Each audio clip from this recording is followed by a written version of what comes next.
Mad World. I have a question for you, especially if you're a fighter in any combat sport. Are you that good, or is your opponent that bad? So what I am asking is, have you been set up with some tomato cans? That's right, you heard me.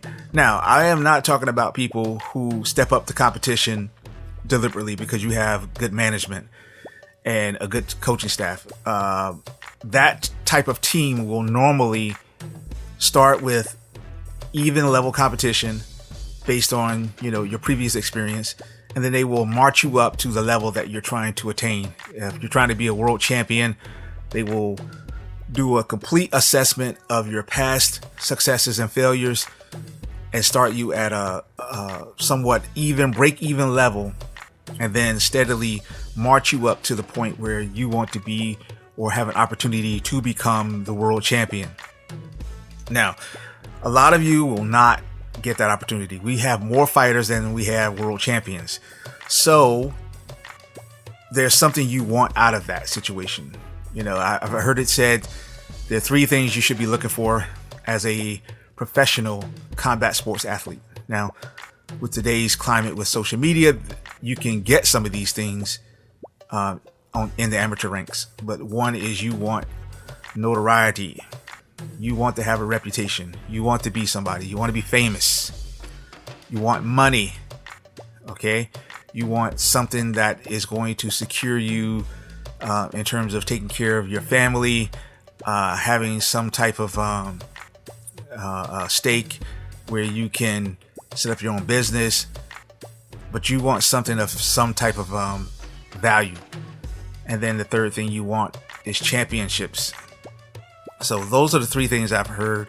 And I guess what's the song that says money, power, respect? I believe that's the Locks.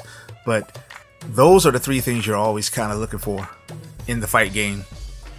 And there is a small number of people who just fight for the glory of fighting. They don't care if they win, they don't care if they lose, but they fight for the glory. But we're not talking about them. We're talking about the people who want something. So they usually have to ask that question of themselves to get to where they want to be, is, am I that good, or is my opponent that bad? And sometimes you want to know if your opponent's that good, especially if you're trying to win and you find yourself on the losing end. You want to know, what is that guy doing or woman doing differently than I am to get ahead of me? Now, I am going to keep this at the level of a coaching mindset. Most times the coaches will look at the record, to make a determination about how good someone is or isn't. And a lot of times that's where the fans go. They look at the record when, again, so much is exposed today with social media that anybody who has pretty much a curiosity can find this information online. And 9 times out of 10, what most people usually focus on or put their attention into is the record itself. And so let's say you have a fighter who is 3-3. Okay, but he's going to take on someone who is, say 7-15. And you would automatically think, well, the guy who is 3-3 doesn't have enough experience on one side of the ledger. Then you would think, well, the guy who's 7-15 just isn't that good. So the problem there is that that's where a lot of your, betting lines come from, is the record in itself. And that can throw you off. Now, I will say this. There is a report out there that says betting lines are about 60 to 70% correct all the time.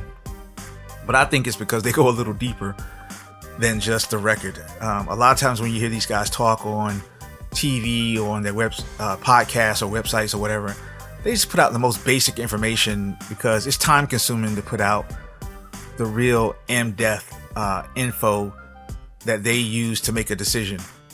But I will say that the record is a starting point. I won't say it's the most important aspect, but it's a starting point.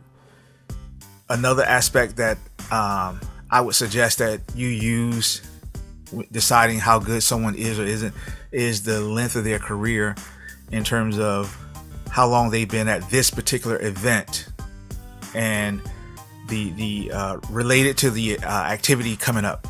So in other words, if it's an professional MMA fight, how many years have they been a professional MMA fighter, and not necessarily how much time they spent in other combat sports, or how much time they spent in the amateur ranks, or what their belt is in a particular martial art.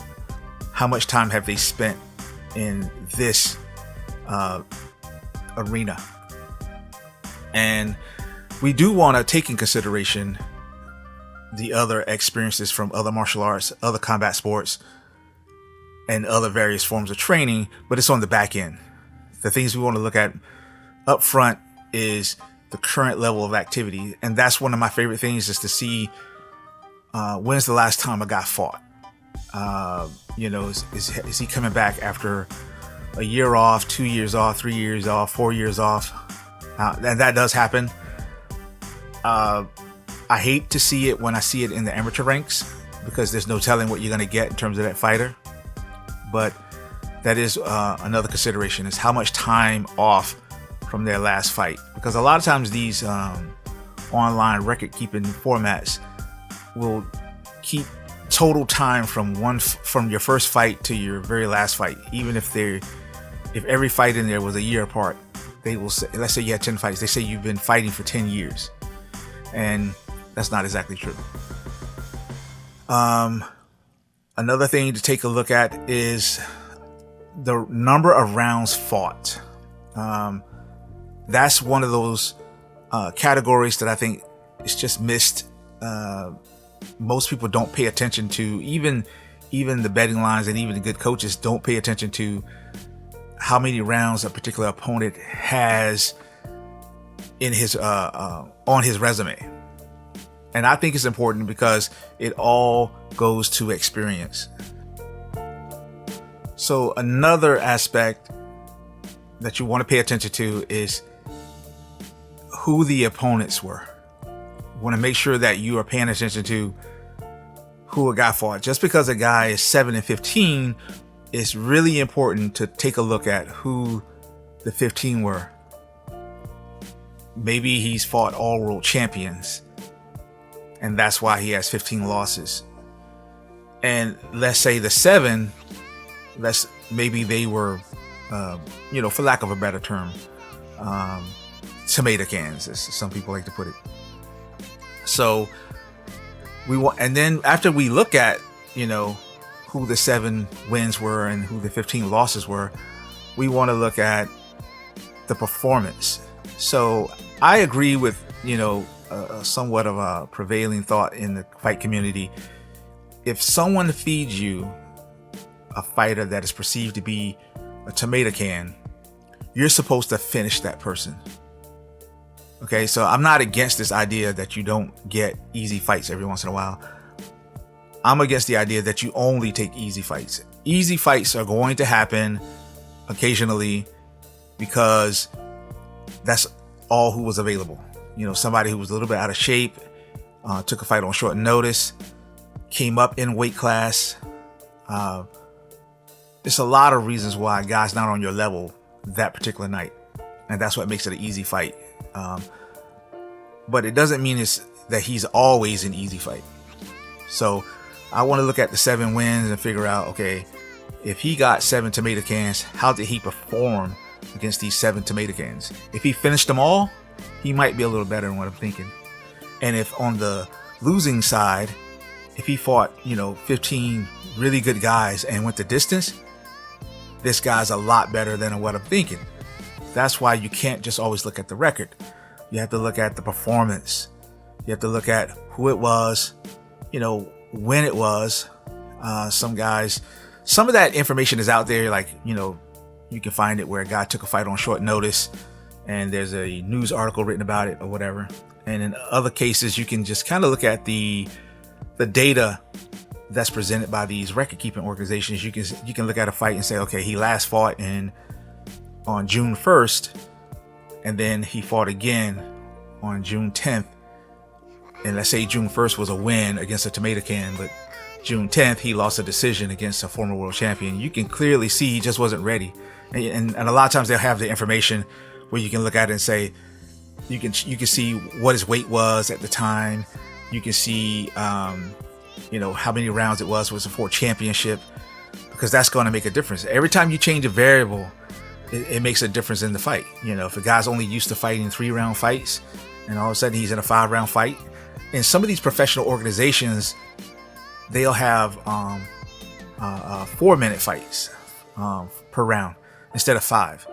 And that could throw you off too if you're training for 5s and all of a sudden you're down to doing 4s. Now the fight is moving faster than what you're used to. Because there is a natural inherent pace that you set when you perform. So all of these factors, have to be thrown into the mixing bowl at one time, and that gives you a better understanding of where you are in terms of, are you that much better, or is your opponent, that much worse in terms of skill and flip-flop. If you're losing to these guys that have the upside down records, and don't start having self-doubt right away. Go and look at the data, and the data will tell you, this is why that guy was able to perform in this way. And because of social media, man, you can go and check out, what these guys are doing. Maybe they don't give away the whole game plan, but you can see that they're training with a new team. You can see that they're training with world-class athletes, and all of that factored in makes a difference. So you're not always a bad fighter just because, you lose a fight. It's just all in the performance, how you lose the fight. Maybe you didn't throw enough kicks in this particular fight, or maybe you didn't do enough to take the initiative in this particular fight. A lot of factors determine why you weren't good enough on a particular night. Now, when we look at the total scheme of things, the total body of work, and you're starting to repeat certain patterns, even that stuff can be measured. Let's say that you continually take short notice fights. It's just not good for your career, not good for your health. Let's say you're up and all over the weight class spectrum. You're heavyweight, you're a light heavyweight, you're a super heavyweight. Don't do that, because you're going to perform better inside of a range. Most fighters, unless they start very young and progress up through 4 or 5 different weight classes, most fighters will have 1 or 2 classes that they bounce back and forth between. You've got to been fighting a long time to do what Frankie Edgar has done. But I like the way he's done it. It's being a bigger guy who shrunk down to more of a natural weight class. I think 45 is his natural weight. Now he's gone down to 35.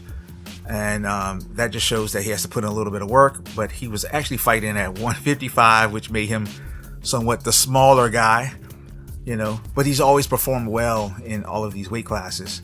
And we look at guys like Roy Jones Jr., who was pretty much a small middleweight and, grew up to a light heavyweight, then eventually became a heavyweight, and then went back to his natural weight class, which I think he stopped at light heavyweight. But, you usually don't see that with guys, just bouncing from one fight to the next. And you don't see it a lot with guys who start their careers later on. It's usually something you have to do when you're young. Your metabolism is functioning correctly. So if I can give one piece of advice to help you with your career, don't bounce too much. Find that weight class. First of all, I would say find a good coach and a good team that can help you with these issues, but don't bounce around too much, especially a lot of you independent guys who really don't know where you belong. Hey, look, I'm Coach Sess, and you've had words with the Mad Coach.